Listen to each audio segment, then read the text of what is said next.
त्याच्यामध्ये मागे देखील मी म्हटलं होतं की हे नक्षल फक्त गडचिरोलीत नाही आहेत, हे अर्बन नक्षल काही एनजीओ मध्ये घुसलेले आहेत आणि त्यांनी अगदी पद्धतशीरपणे महाविकास आघाडीचे पदाधिकारी आणि हे सरकारच्या विरोधातले काही एनजीओ जे आहेत, म्हणजे चांगले एनजीओच्या बद्दल आम्ही कौतुक करतोच, परंतु मोदी हटाव मोदी हटाव मोदी हटाव एकच त्यांचं स्वप्न होतं आणि मोदीजीने तर देशाच्या विकासाचा अजेंडा हातात घेतला होता, पण ह्यांच्या हातामध्ये एकच अजेंडा होता, मोदी हटाव मोदी हटाव. मोदी द्वेषाने पछाडले होते लोक, पण मोदी हटाव मोदी तर हटले नाही, हटवणारे हटले, मोदीजी बैठ गए वापर प्रधानमंत्री पद पे.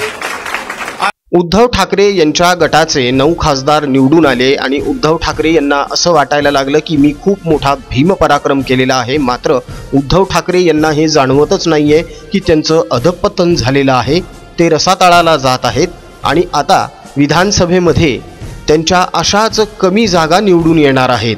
उद्धव ठाकरे नरेंद्र मोदी यांना अहंकारी म्हणतात, मात्र खरा अहंकार तर उद्धव ठाकरे यांच्याकडेच आहे. साधं उदाहरण घ्या, विधान परिषदेच्या जागांसाठी चर्चा करण्यासाठी नाना पटोले यांनी वारंवार फोन केले उद्धव ठाकरे यांना, मात्र उद्धव ठाकरे यांनी आपल्या नेहमीच्या सवयीप्रमाणे नाना पटोलेंचे फोन उचलले नाहीत. अहो, याच गोष्टींमुळे तर उद्धव ठाकरे यांच्यापासून त्यांचे आमदार आणि खासदार दूर झाले. उद्धव ठाकरे यांच्यापासून कट्टर शिवसैनिक दूर झाला आणि एकनाथ शिंदेंना समर्थन मिळायला सुरुवात झाली. एकनाथ शिंदे यांनी शिवसेनेच्या तमाम कट्टर समर्थकांना आपल्यासोबत घेतलं. ही खरंच खूप चांगली गोष्ट घडलेली आहे. शिवसेना बाळासाहेबांचे विचार पुढे नेत आहे. शिंदे साहेब आणि त्यांचे सहकारी बाळासाहेबांच्या शिवसेनेला पुढे नेत आहेत आणि आज बाळासाहेबांची शिवसेना योग्य हातांमध्ये आहे. विधान परिषदेच्या निवडणुकीच्या पार्श्वभूमीवर म्हणजेच शिक्षक मतदारसंघाच्या, पदवीधर मतदारसंघाच्या निवडणुकीच्या पार्श्वभूमीवर एकनाथजी शिंदे यांनी कार्यकर्त्यांना मार्गदर्शन केलं आणि हे मार्गदर्शन करत असताना त्यांनी उद्धव ठाकरे यांचे चांगलेच वाभाडे काढले आणि उद्धव ठाकरे यांचं पार वस्त्रहरण देखील केलं. ते कसं हे आपण एकनाथ शिंदे यांच्या या मार्गदर्शनपर भाषणातून अनुभवूया. तेव्हा बघूया एकनाथजी काय बोलत आहेत. कोकण पदवीधर मतदारसंघाच्या निवडणुकीच्या म्हणजे आपल्या निरंजन डावखरे यांच्या प्रचारासाठी प्रमुख पदाधिकाऱ्यांची आज बैठक आयोजित केली आहे. या बैठकीला उपस्थित आपल्या राज्याचे लोकप्रिय उपमुख्यमंत्री देवेंद्र फडणवीसजी, आपले गणेश नाईक साहेब आहेत, खासदार आमचे नरेश म्हस्के आहेत, कपिल पाटीलजी आहेत, रवींद्र चव्हाण आहेत, इथे मंदाताई आहेत, गीता जैन आहेत, रवी फाटक,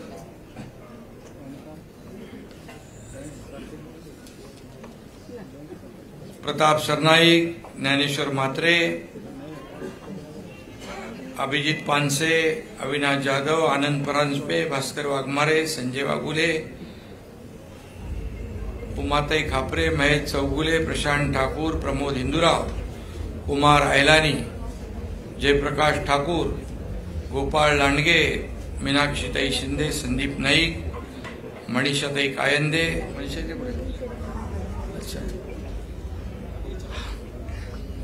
रमेश वैती, हेमंत पवार, सर्व मान्यवर. इथे यादी आहे ती मी वाचलेली आहे, त्यामुळे यादी ज्यांनी लिहिली आहे त्याची जबाबदारी आहे, कोणी राहून गेला असेल तर. मी आपल्या सगळ्यांना शुभेच्छा देतो,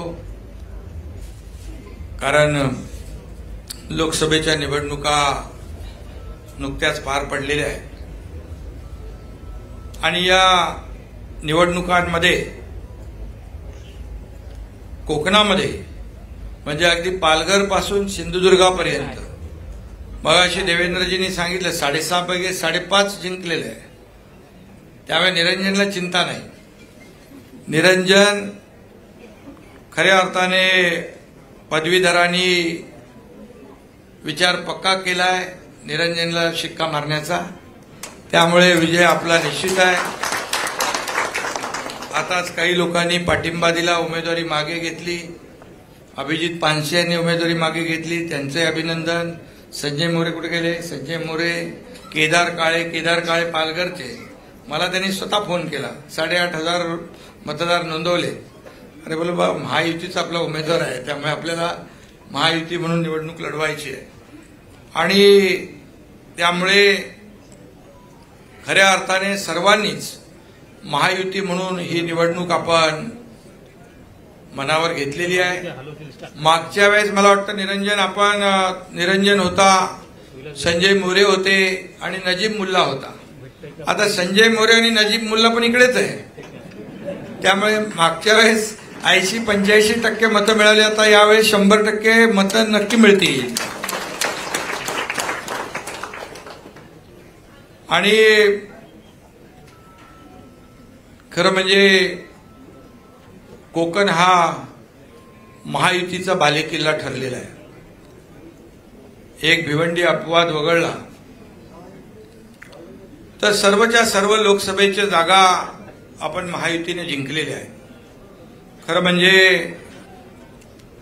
ही निवडणूक जी झाली लोकसभेची, या निवडणुकीमध्ये फेक नॅरेटिव्ह अगदी लोकांपर्यंत, तळागाळापर्यंत पोहोचवण्यामध्ये महाविकास आघाडी यशस्वी झाली. आणि एवढं या पद्धतीचं मतदान आपण कधी पाहिलं नव्हतं. परंतु आता सगळ्यांच्या डोळ्यात अंजन घालण्याची म्हणजे वेळ आलेली आहे. आणि सगळ्यांनीच जागृत होण्याची आवश्यकता आहे. या निवडणुकीने आपण खरं म्हणजे थोडं गाफील राहिलो. आणि मग ते संविधान बदलणार, 400 पार झाल्यावर मग आरक्षण रद्द होणार, अनेक काय सगळ्या गोष्टी ज्या अगदी तळागाळापर्यंत पोहोचल्या.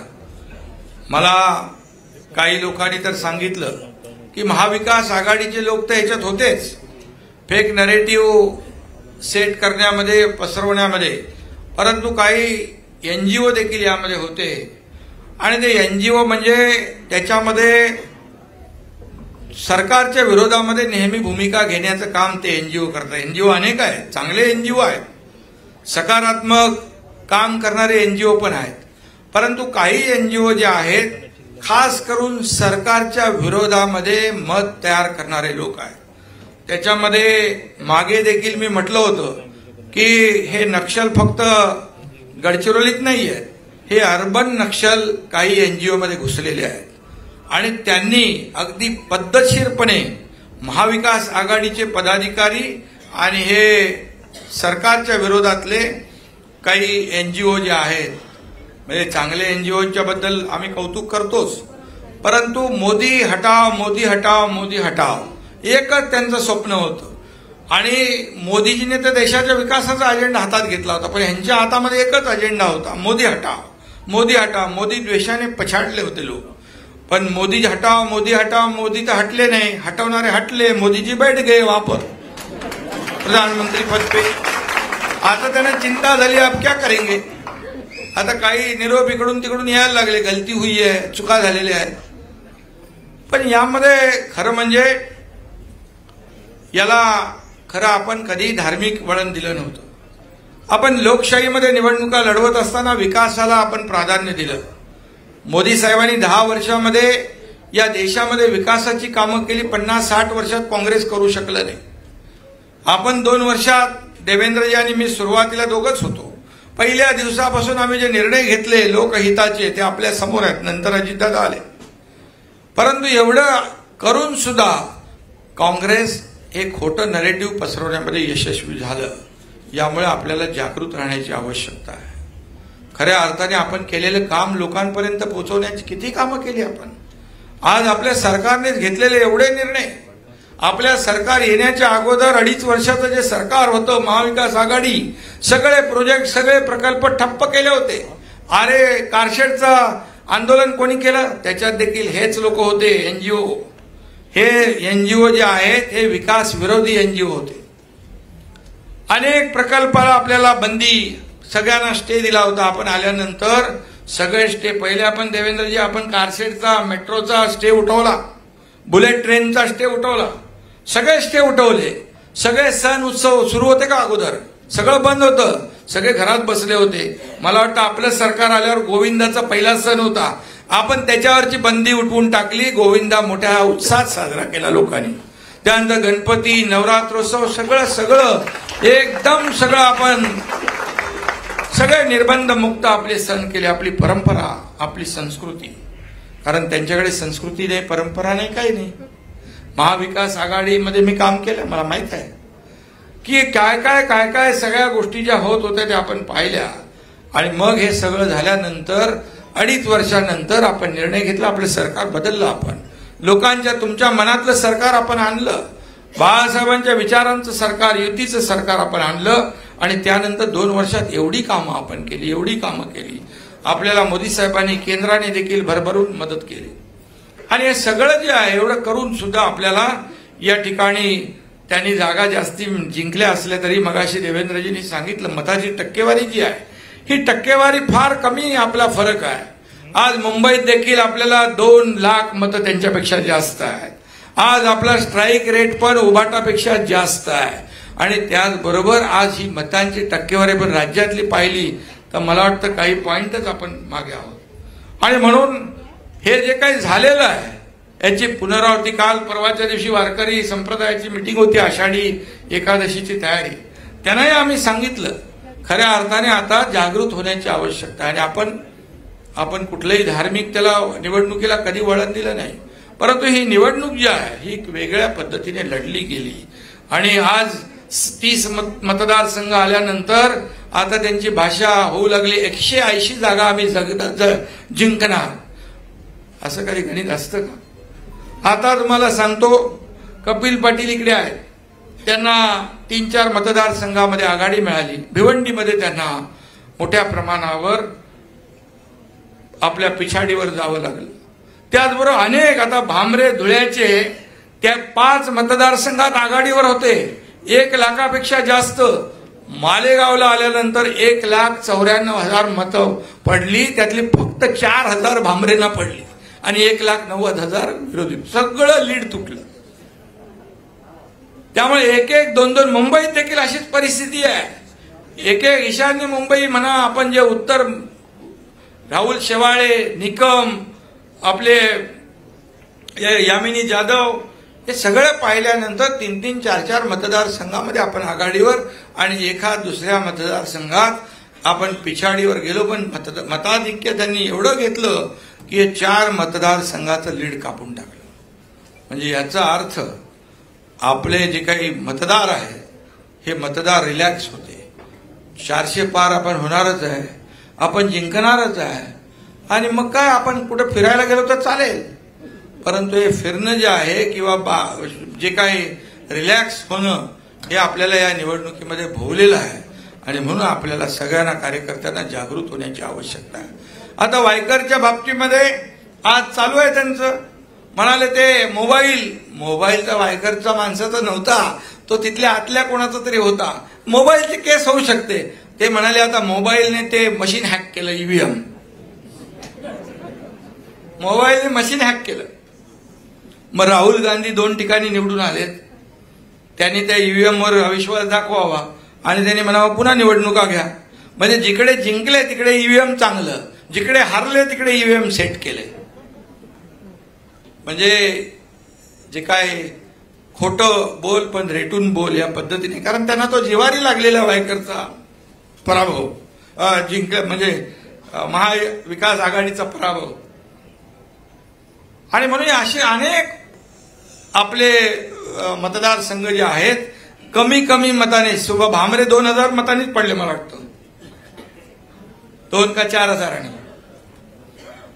आणि असं जे काही या लोकसभेच्या निवडणुकीमध्ये आपल्याला पाहायला मिळालं त्याच्यावर जे आनंद व्यक्त करतायत चांगला आहे. आता म्हणतात अध्यक्षाला आम्ही सपोर्ट करतो, चंद्रबाबू. अरे चंद्रबाबूंनी तुमचा पाठिंबा मागितलाय कुठं? मागितलाय का तुमचा पाठिंबा? म्हणजे ते का आहे ना आपल्या बेगाने शादी में अब्दुल्ला दिवाना. अरे काय चालू आहे तुमचं? अरे आता मोदीजी जिंकलेत, प्रधानमंत्री बनलेत, ते विदेश दौरा करू लागले, तुम्ही आता इकडे पडणार, सरकार पडणार आणि आपलं सरकार स्थापन झालं त्यावेळी असंच म्हटलं, लगेच सरकार पडणार 1 महिन्यात, मग दुसऱ्या महिन्यात, 3 महिन्यात, आता 2 वर्ष झाले, मध्ये म्हणाले मुख्यमंत्री बदलणार. काय चालू आहे? आता मोदीजी बसले ठामपणे तिथे. आता 300 पेक्षा जास्तीचं मेजॉरिटी आपल्याकडे आहे आणि मला वाटतं ते आकडा वाढत जाईल पुढं. त्यामुळे आकडा काय, आणि म्हणून हे गिरे तो भी टांग ऊपरवाली बात आहे काय. म्हणून आता आलेला लोकसभेचा जो अनुभव जो आहे हा लक्षात घ्या आपण. आणि त्यामुळे चिंता करू नका. आपण केलेल्या कामाची पोचपावती या विधानसभेच्या निवडणुकीमध्ये जनता देईल आणि महाराष्ट्रात पुन्हा महायुतीचं सरकार येईल. कारण लोकांना अनुभव आहे. घरी बसलेल्या लोकांना लोक मतदान नाही करणार. ही निवडणूक लोकसभेची झाली, वेगळ्या पद्धतीची आहे. आता लोकांना देखील कळलंय आणि त्यामुळे आपण तरी सुद्धा आपण गाफील राहू नका. तुम्ही सर्व कार्यकर्ते आहात. एक मत आपल्याला महत्वाचं आहे. त्यामुळे माझ्या एका मताने काय होणार, जिंकणारच आहे आपण, असं बिलकुल आपण गाफील राहता कामा नये. 400 पारच्या बाबतीमध्ये मोदीजींशी आम्ही पण बोललो तिकडे. हे 400 पार वाली बात जो है आदमी कार्यकर्ता रिलॅक्स हो गए. पण आता तसं आपल्याला करायचं नाही. मोदीजी आपले बसलेले आहेत. किती काही जंग पचाडलं तरी सुद्धा सबको भारी, म्हणजे सगळ्यांना भारी मोदीजी पडलेले आहेत. आणि प्रधानमंत्री पदापासून दूर. मगाशी कोणी म्हणालं की तडीपार करणार, तडीपार त्यांना देवेंद्रजी म्हणाले तडीपार करणार. कुणाला? अरे तुम्हाला त्या महाराष्ट्रातल्या जनतेने तडीपार 2 वर्षापूर्वी केलंय. तुम्ही काय तडीपार करणार मोदीजींना? आणि म्हणून यावेळेस आपल्याला केंद्र सरकारची देखील मदत होईल. आणखी आपले जे काही 6 महिने 5 महिने त्यामध्ये खूप काम आपलं आणखी करायचं आहे. या सरकारच्या माध्यमातून सर्वसामान्य लोकांना न्याय देण्याचं काम आपलं सरकार करतंय. आणि खऱ्या अर्थाने ही निवडणूक जी आहे ही निवडणूक आपली निरंजनची आहे. निरंजन गेली 12 वर्ष झाले तुला निवडणूक. 12 वर्ष काम करतोय. चांगलं त्याने काम केलंय. सभागृहात खूप त्याने आवाज उठवलाय. हे आपल्या पदवीधरांच्या प्रश्नावर नाही, इतरही अनेक प्रश्न त्यांनी, मगाशी मी त्याचं वाचत होतो, अनेक प्रश्नांना त्यांनी हात घातलेला आहे. त्यामुळे मगाशी रवी चव्हाण यांना मांडलं पाहिजे. एवढ्या डिटेलमध्ये सांगत होता तुम्ही, म्हणजे लांबून दिसायचं, जवळून दिसायचं, चष्मा, गोळ्या, डायबिटीज. खरं म्हणजे आवश्यक आहे ते. तुम्हाला मी सांगतो, असू नका. संजय मोरेची 3000 मतं बाद झाली होती मागच्या वेळेस. पदवीधर निरंजनची पण बाद झाली होती. काय रे, बरोबर ना? 4500. म्हणजे पदवीधर मतदार असून देखील इथं चूक करतो. त्यामुळे आपल्याला थोडं डोळ्यात तेल घालून काम केलं पाहिजे. आपला पेन घेऊन जायचं नाही त्यांनी सांगितलं. त्यामुळे मी का परत सांगत नाही. त्यांनी एवढं डिटेल, तू एक पत्रक विसरले असतील लोक, एवढं सांगितलंय की ते विसरले असतील. तू ते एकदम पत्रक काढेल आणि त्या प्रत्येकाला दे. नाही, खरंच आहे, ही काळजी घेण्याची आवश्यकता आहे. शेवटी आपलं एक मत महत्वाचं आहे ना. आज आता समोर कोण आहे? मागच्या संजय मोरे, नजीम मुल्ला आता एकत्र आहेत. समोरचा उमेदवार कोण आहे? निरंजन. कोण? कीर. पण कीरला कधी नावही ऐकलं नाही आम्ही. कीर कधी उभा होता?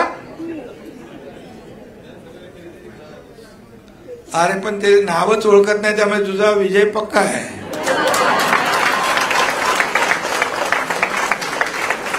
त्यामुळे लोक ते किरकिर कशाला बघतील. डायरेक्ट आपला निरंजन डावखरे. कारण डावखरे नाव आलं की वसंत डावखरे साहेबांचं नाव येतं. अगदी मैत्रीला जागणारा माणूस. आणि त्यांची आणि आपली दिघे साहेबांची मैत्री सर्वश्रुत आहे. देवेंद्रजी असतील, मी असेन, म्हणजे एक वेगळे संबंध जपण्याचं काम त्यांनी केलं सगळ्याच लोकांशी. पक्षीय अभिनिवेश बाजूला ठेवून त्यांनी काम केलं. अगदी राजकारणाच्या पलीकडे जाऊन काम त्यांनी केले, संबंध जपले. आणि त्यामुळे निरंजन पण तसाच आहे. तसाच म्हणजे चांगला आहे.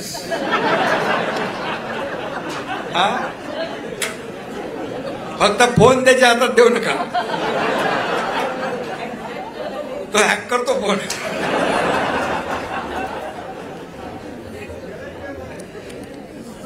त्यामुळे गमतीने, नाही तर खरं म्हणाल तुम्ही,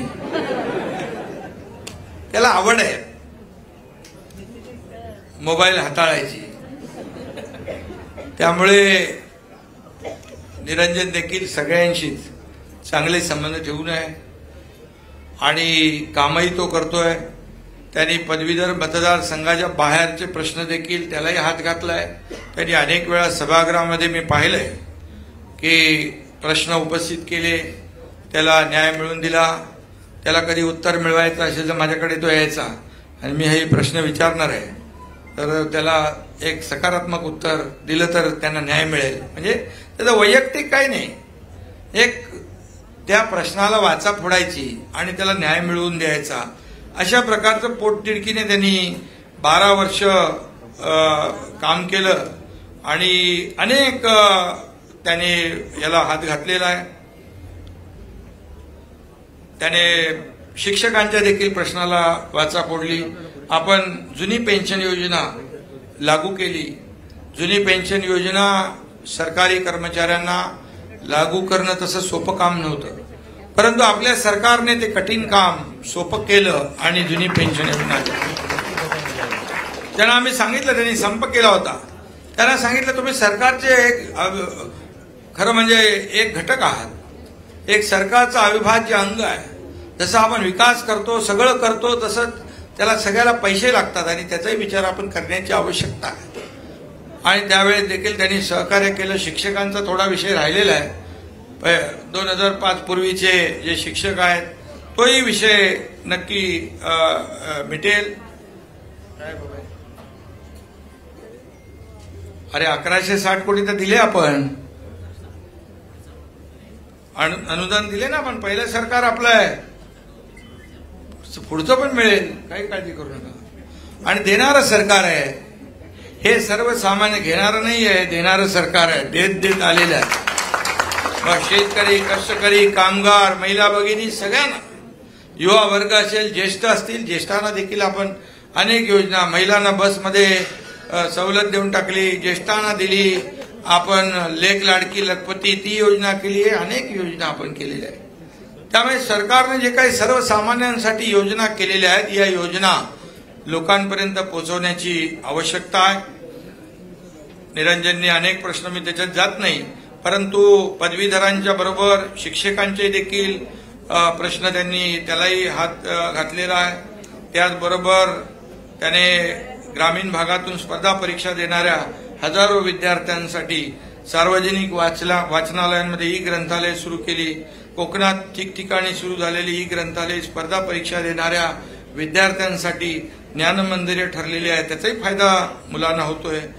त्याबरोबर नीट व जीच्या विद्यार्थ्यांसाठी ॲपच्या माध्यमातून मोफत प्रशिक्षणाचा देखील उपक्रम त्यांनी यशस्वीपणे राबवला.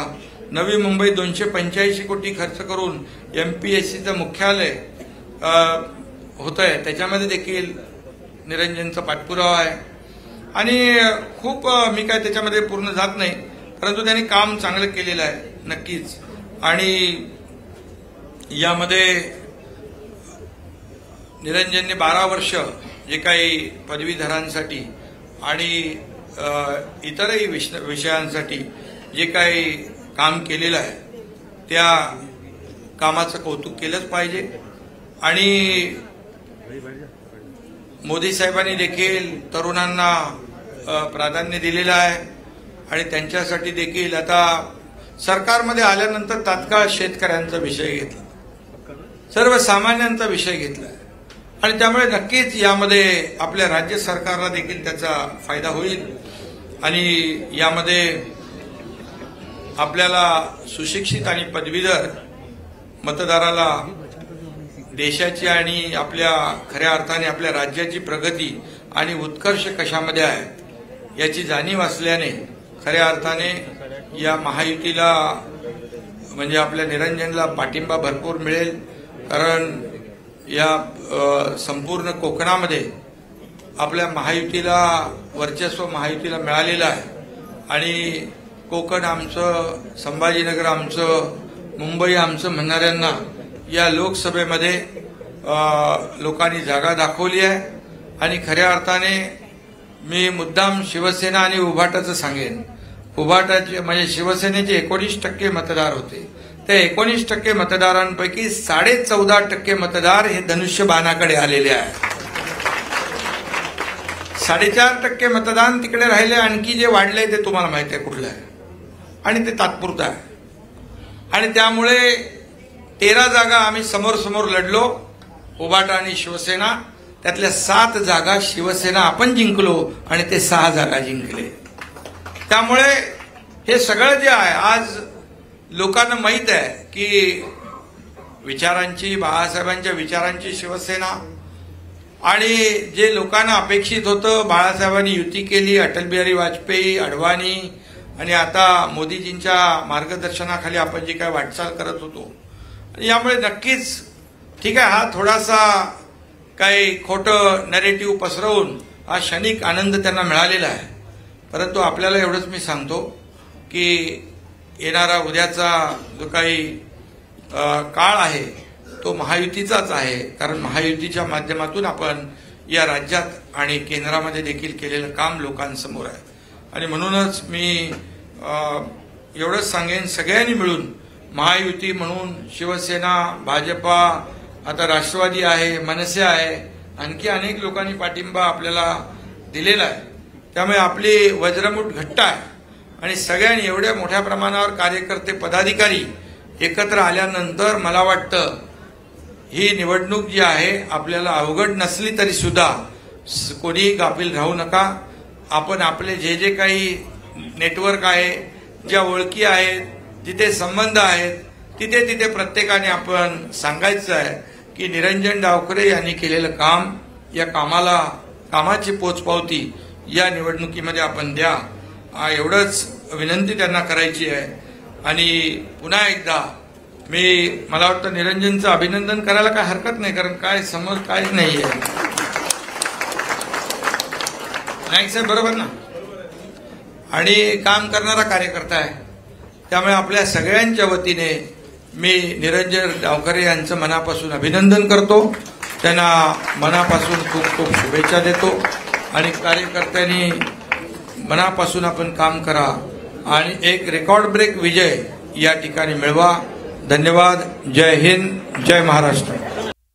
मित्रांनो, गर्वाचं घर खाली म्हणतात त्याप्रमाणे उद्धव ठाकरे यांचं सुद्धा घर खाली होणार आहेच। उद्धव ठाकरे अशा आविर्भावात जगत आहेत जणू काही आता ते देव झालेले आहेत आणि मुस्लिमांचं समर्थन मिळाल्यामुळे, मुस्लिम मतदारांनी त्यांना पाठिंबा दिल्यामुळे त्यांचा आत्मविश्वास सध्या 7व्या आसमानात आहे। मात्र हेच मुस्लिम मतदार एका झटक्यात उद्धव ठाकरे यांना दणकन जमिनीवर आणून आपटतील याची उद्धव ठाकरे यांना अजिबातच कल्पना नाहीये किंवा उद्धव ठाकरे तसा विचार देखील करत नाहीयेत। उद्धव ठाकरे यांना अजूनही असं वाटतंय की विधानसभेमध्ये हे सर्व मुस्लिम मतदार पुन्हा एकदा एक गठ्ठा मतदान आपल्या उमेदवारांना करतील, मात्र असं होणार नाहीये। विधानसभेमध्ये त्या मतदारसंघाची गणितं वेगळी असतात, तिथल्या स्थानिक नेत्यांना जास्त मान दिला जातो, त्यामुळे मुस्लिम उमेदवार जर जास्तीत जास्त प्रमाणामध्ये विधानसभेला उभे राहिले तर उबाठा गटाची काही खैर नाही। मित्रांनो, यावर तुमचं काय मत आहे हे आम्हाला कमेंटमध्ये नक्की कळवा। अजून जर तुम्ही महाप्रपंच हे यूट्यूब चॅनल सबस्क्राईब केलेलं नसेल तर अवश्य सबस्क्राईब करा, सोबतच बेल आयकॉन सुद्धा प्रेस करा। या व्हिडिओच्या डिस्क्रिप्शन बॉक्समध्ये आम्ही आमच्या भारत प्रपंच या हिंदी यूट्यूब चॅनलची लिंक दिलेली आहे, त्या लिंकला क्लिक करा। महाप्रपंच प्रमाणेच भारत प्रपंच या आमच्या हिंदी यूट्यूब चॅनलला सुद्धा भरपूर सबस्क्राईब करा मित्रांनो। उद्धव ठाकरे आणि संजय राऊत यांचा खोटारडेपणा आणि खोटा नरेटिव्ह उघडा पाडण्यासाठी आम्ही जे काम करत आहोत त्यासाठी तुमची साथ लाभणं अत्यंत गरजेचं आहे। त्यामुळे आमच्या भारत प्रपंच आणि महाप्रपंच या दोन्ही यूट्यूब चॅनलला प्लीज नक्की सबस्क्राईब करा, आमच्या व्हिडिओजला लाईक करा आणि जास्तीत जास्त प्रमाणात आपल्या मित्रपरिचितांमध्ये आमचे व्हिडिओज शेअर देखील करा। एकनाथजी शिंदे यांच्या या भाषणावर तुमचं काय मत आहे हे आम्हाला कमेंट बॉक्समध्ये लिहून नक्की कळवा। राजकीय बातम्या, राजकीय घडामोडी आणि राजकीय अपडेट्स रंगतदार पद्धतीने जाणून घेण्यासाठी बघत रहा महाप्रपंच। पुन्हा भेटूया पुढच्या व्हिडिओमध्ये। जय हिंद, जय महाराष्ट्र, वंदे मातरम, जय श्रीराम।